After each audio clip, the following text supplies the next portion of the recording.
Good morning, children. This is Seema Prabhakaran. We'll continue with our civics lesson, Role of the Constitution and Need for Laws. In our previous video, we talked about the salient features of the Indian Constitution. Today, we'll take up the topic Fundamental Rights.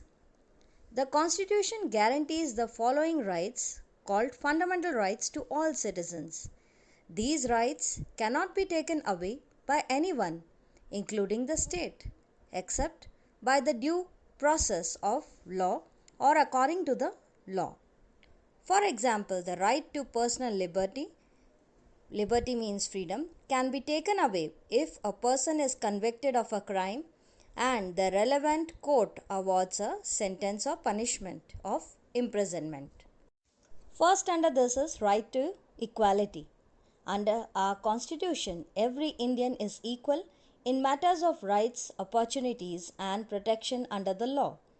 Any kind of discrimination on grounds of religion, caste, wealth, sex, language, etc. is prohibited, not allowed.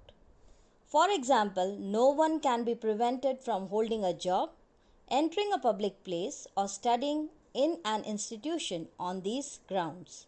Even the practice of untouchability is banned. The use of titles like Rai Bahadur before one's name is also banned. The right to equality does not mean that the state cannot make special concessions for the weaker section of society. Next is right to freedom. Other than the rights to life and personal liberty, the Constitution gives us the following freedoms: freedom of speech and expression, freedom to assemble peacefully and without arms, freedom to form associations and unions, freedom to move freely throughout the country, freedom to reside and settle in any part of the country, and freedom to practice any profession or to carry on any occupation, trade, or business. However, there are certain limits or conditions attached to these freedoms. For example, freedom of speech and expression does not mean that we can say in public or write things that are harmful to others or a threat to the integrity of the nation. Similarly, we can form associations, that is, clubs, unions, parties, etc., as long as the activities are legal, and hold public meetings and protests so long as they do not disturb peace. Next heading is the right to information. The Parliament enacted the Right to Information Act in 2005.